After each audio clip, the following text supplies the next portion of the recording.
panggonku manjing ana sadring kraton Tambakku. Nanging kawula kabeh ora ana. Bisa ayem tentrem nggonku ngratoning Tambakskara. Nanging yen aku wis bisa nggarwa putra Indrawatu jajeng Rara Ireng. Malah Rara Ireng kok wis nyegak ana ngasat. Rara Ireng. Rara Ireng. Kene munggo jadar marang Kakang Rara Ireng. Atiku banjur kaat marang.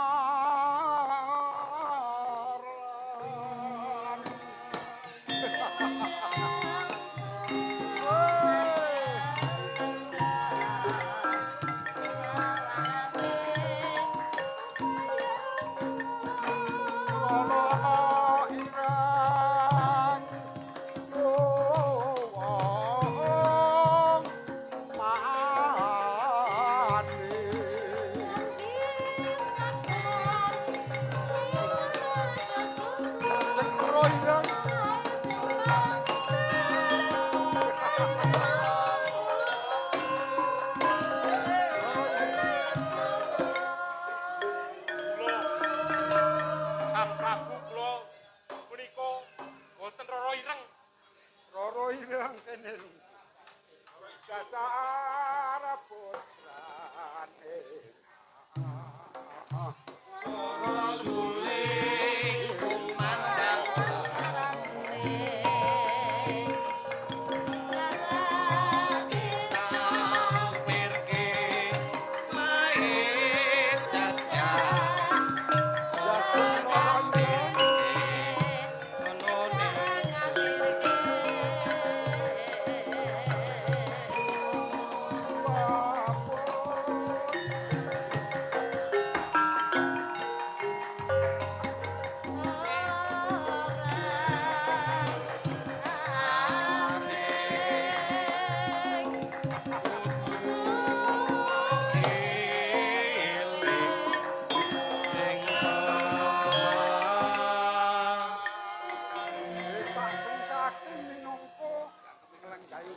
paring keprabon prames paring tambak segara ya jajeng.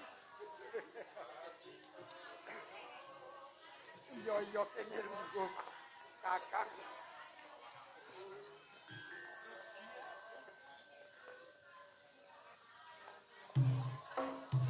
Malam Minggu kutha Solo pancen rame.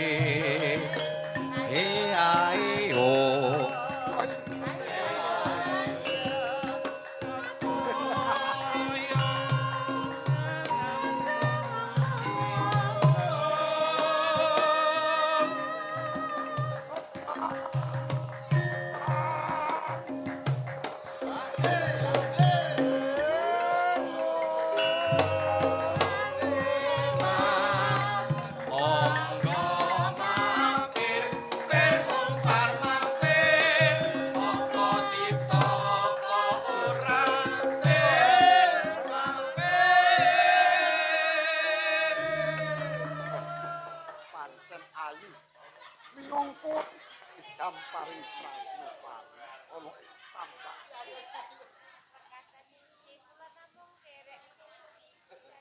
Iya dasar putrane swara suling kumandang swarane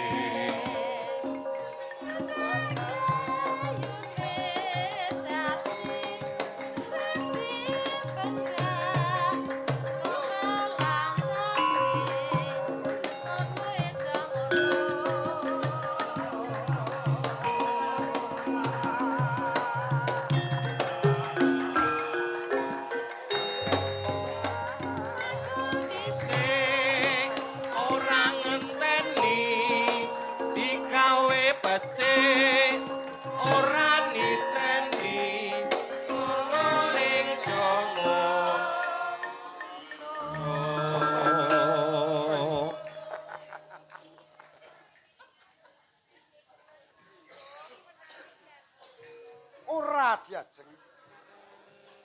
Yen tak tandra awit pisur kan dhuwur, kowe pantes nglenggahi damparing kraton Prameswari ing Tambak Segara.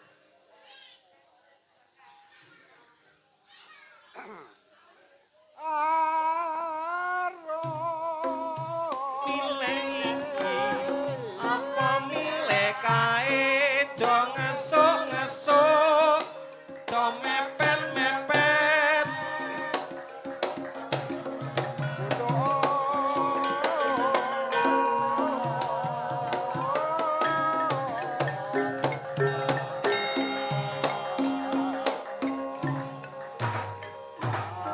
Aturipun Sang Prabu.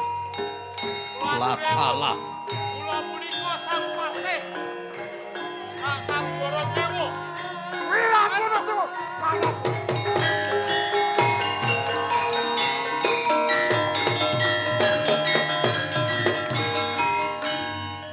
Wiranguna Dewa. Paring pangandika Sang Prabu. Kowe ora imut marang ratu Gustimu. Sampun boten kaparing-paring anggen kawula matur. Ananging panjenengan menika mandhem katresnan. Mendem katresnan. Inggih. Boten mangertos menika pun ingkang Patih Wirangga Dewa. Wirambana Dewa. Nggih, leres. Kinupet Damar Mancung aja nganti tangga teparo kawula kabeh aja ngerti. Inggih. Yen tangga teparo kawula ing Tambak Segara ngerti, lingsem nggonku nglenggahi damparing Tambak Segara. Inggih. Nur, Inggih. Monggo paring pangandika dumateng ingkang Patih. nalika semana aku utusan marang jeneng si tak supu nglamar ing Praja Ndrawati. Entuk gawe apa ora? Inggih. Pareng matur Sang Prabu. Piye?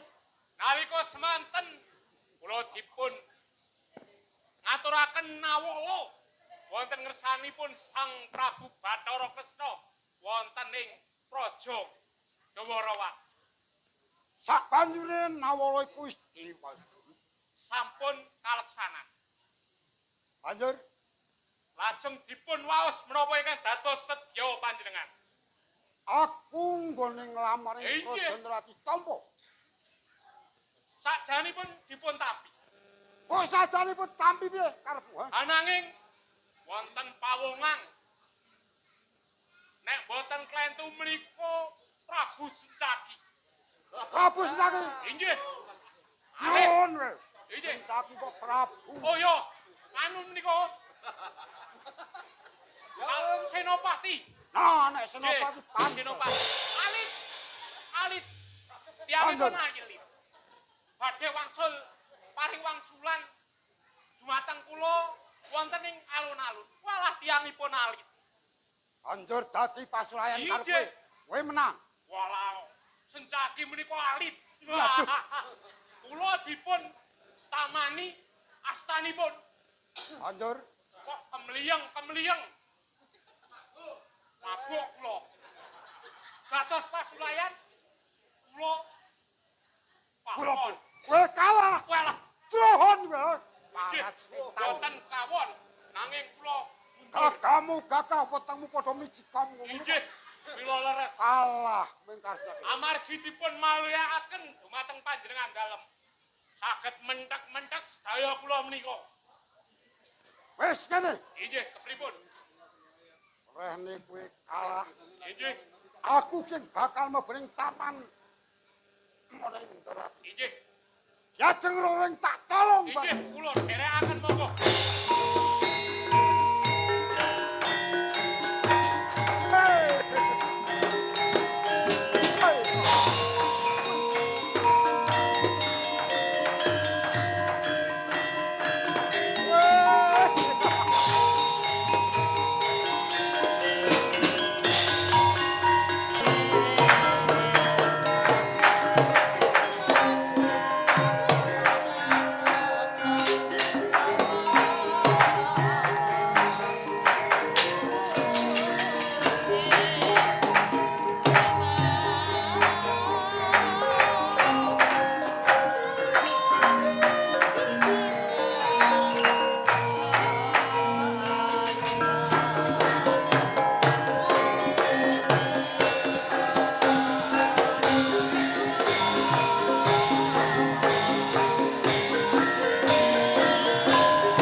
ya matur nuwun iso metruk saiki. Wis tak impi-impi. Awit jaman nang timur iso ketekan metruk dalam rangka nyadranan hari gizi. Ayo tetembangan. Jaman biyen ki ya ana lagu-lagu sing apik. Slendro, Mas. Pelok, Mas, pelok. Slendro. Rada grogi metruk. Ya ngene iki. Montor cilik. Monggo, Mbak.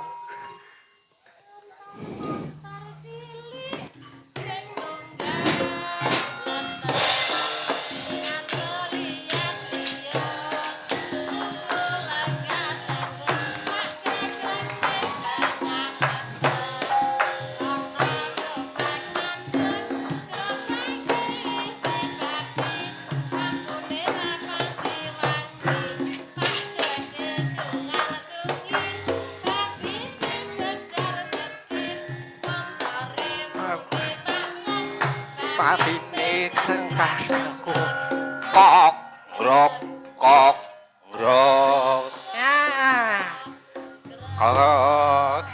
matur nuwun kaya ijeh do kelingan kabeh lagune kaya cara biyen ki kemen mogok ndak saru ya su monggo Bu.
Rasane sun dijasira. Awit nganu kabeh diparingi slamet. Kula tumut dingah lan seneng. Jalaran tumpuk kabejan. Wah. Ayo ki ya panyo kudu yo sithik yo. Gawa tembang anune. Tembange yo kate-kate dipanah. Ayo.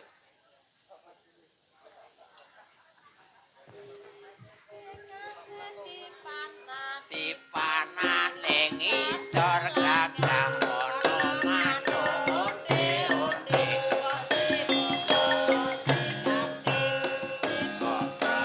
sikati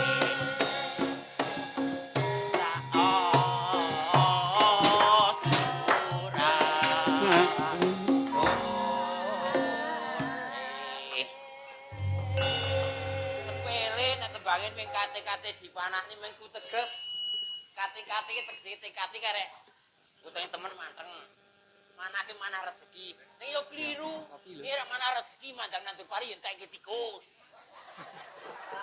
nandur jagung sang gon sereng-ereng yo ming ulah 3 mbahkur najan rugi nek dang ngitung-ngitunge cara ora ngontani iki wegah balah Pak Ruwono ki ijing nek nandur pari jamine ra nggo bali ya muga-muga ae salebare ana kanan sing tikuseng tak sakone yen mau kuwasa aman pisan yo aman yo le tikuse karo rada nglongi memalane Wah, dicung lamu saiki gak kenang dan ono-ono wae biasane.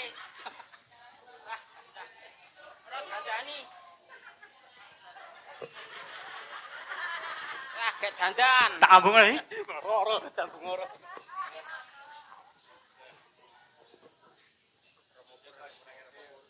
Wong nasib ono wae. Malah Kang Ratemen gatenge wingi cetha latihan karo aku, malah kenang kahanan jan mesake batine to. Nek kanca utawa sak keluargae pejandelalah saka kersane ngalah kok. Tak dongak-dongake sing Pak Ratemen kuwi sing nek biyen Pak Gaceng saiki Pak Ratemen wong buka golek omari. Sing wong keluarga sak ngamuk kowe muga-muga diparingi slamet. Rezekine sing akeh. Nomor 1 paring slamet nek dhuwit nomor 2 ora nehi ora apa-apa nek gak ora duwe.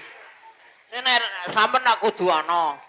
Ya tak sik dene omong kok gedhe nang karo Kang Gareng barang. Disurake mbok Brek.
Seneng tenan. Ing sore iki tumiba ana ing dusun Nglamuk sak Kukuban kanthi diladeni para kanca-kanca kabeh. Wah, diwangi megap-megap ya, Pak. Wah. Ora apa wis tuwa sapa ning arene tuwa. Tuwa ki metune nyawa diwet-wet. Matur nuwun. Saka kanugrahaning Gusti Kang Maha Agung, aku mangkat saka omah wis udan dres teko tak terjang. Wancen witekno tanggung jawab ki abot sanggane. Ning delalah tekan kene. Isih udan.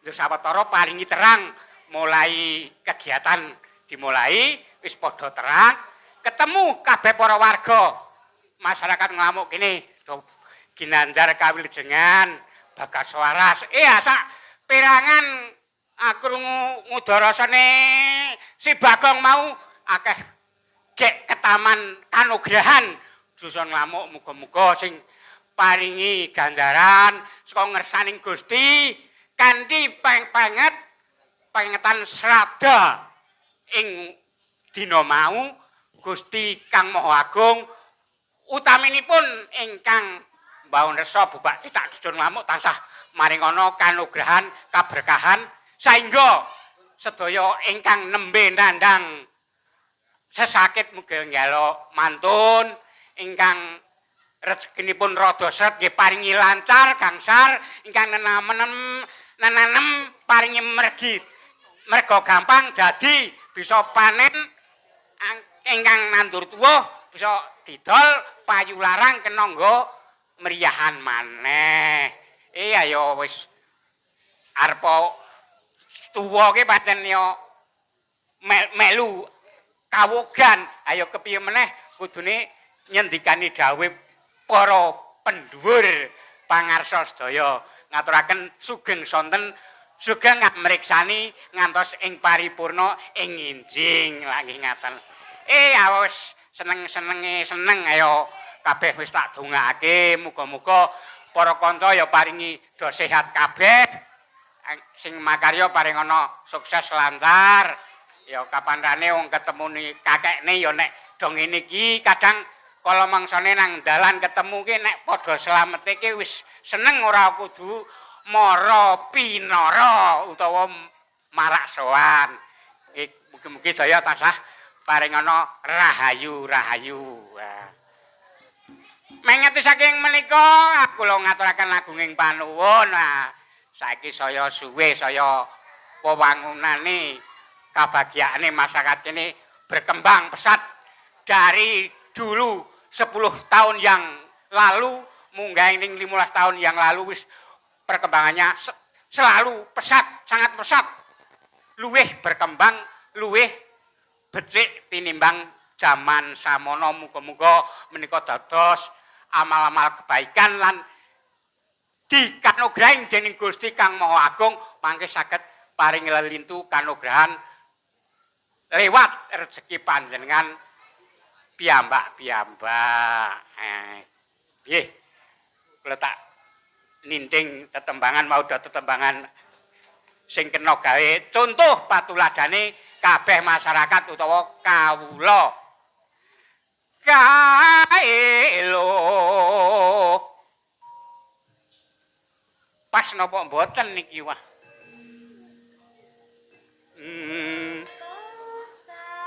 Di patuladan sutining jujur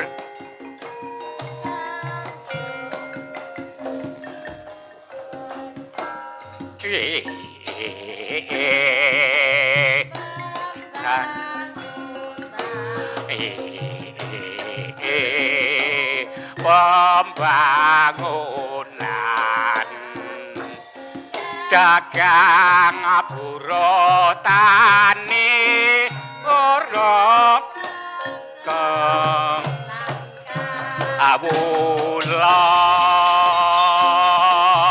ngenena satu Indonesia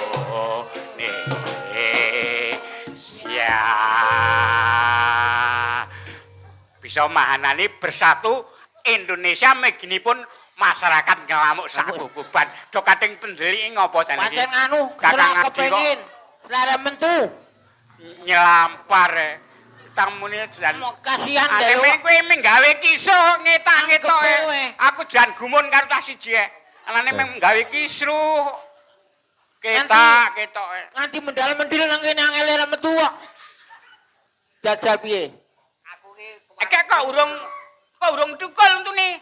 Ya, wong anu medik. Tukule nandi? Lunga. Tukule nang kono. Nang kono aku wis tak sambung iki, Kang. Wis sambung. Tak sambung iki, tak tukoke sing murah untuk plastik. Disolasi apa ora? Ya tak lem Alteco iki, Kang. Ora urip nek dilem Alteco ki. Lah aku jinak pancen iki.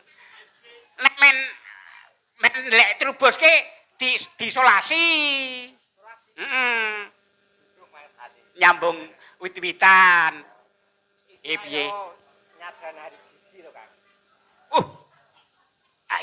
Ya, pancen bergizi. Aku percaya nek sing nang jero tenong ki bergizi kabeh. Kabeh.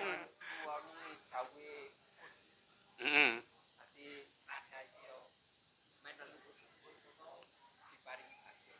Ya, pancen ndongake pengetan seradake ulang tahun cocorane iki memenget karo para leluhur simbah bapak biyen sing wis ana kabeh perjuangke awake dhewe iki ben ayem tentrem men oleh panggonan sing becik nang kanane.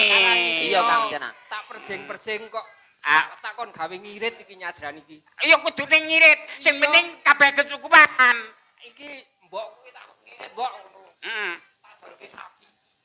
Mingat. Wah kowe pompengan. Ya sing tunggali sing akeh tak genyar utang BRI. Petelane sing go nyadran. Tak irit-irit. Heeh. Oke loro iki. Wayo kabeh ke Akeh wong mati. lara pati rejeki ke awak dhewe iki mung sakderma nampa saka kersaning Gusti kabeh. Sing paling Sing becik awak dhewe iki nampa diberkahi kabeh.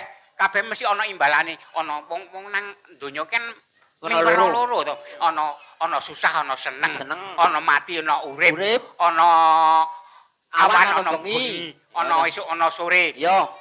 Ya watake manungsa ki ya Kudu bisa nampa kuwi. Ning dirancani. paling ora diikhtiar nek wong ketaman lara ki diobatke kaya ngono kuwi.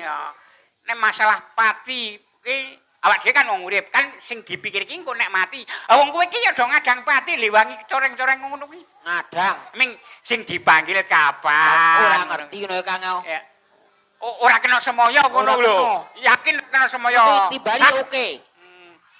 Ning wong ngono ki rahasia ilahi. Heeh. Kabeh diberkahi disyukuri. Menyang ya Kang. Kenyang nak bisa iku. Iya. Ning ora ditawakake kok adinyang piye ta? Durung iki kabeh bangsane padha ngalami kabeh lara mati. Manten iki kabeh mati. Kabeh ngalami. Kuwi lara wong. Ya sadurunge kabeh ki do aja lali manembahe marang Gusti ben ngapura kabeh dosa. Ayo Mas. Ayo ben ini rada wah. Minggir, kedujang bakur gereh. Sang rumakso arumkan. Kadang anu Sang awak dhewe kan rumkan. ngajeng Ndoro Arjuna mau. Teni. Sak tekane. Prabowo Cahyo Risang Permadi ingkang mijil wonten ing Tegal terang bulan.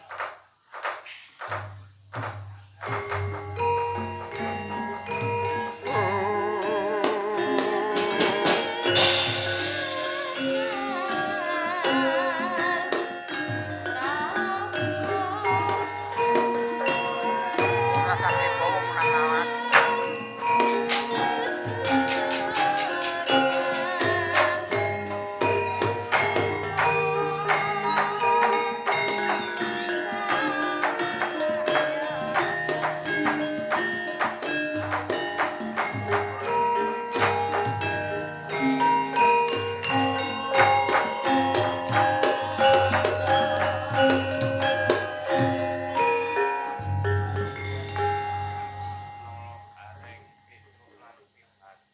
Nggih wonten dawuh.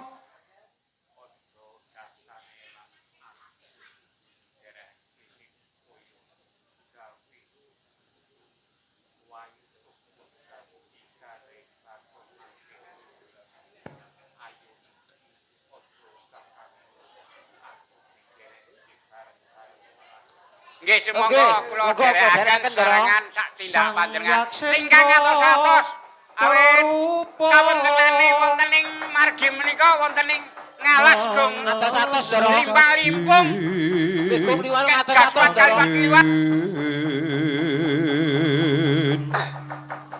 Pang sempal kaprapal selo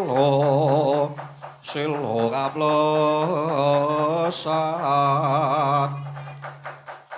soto lumayu pangungsi kakiat kakudo kang hanjoko-joko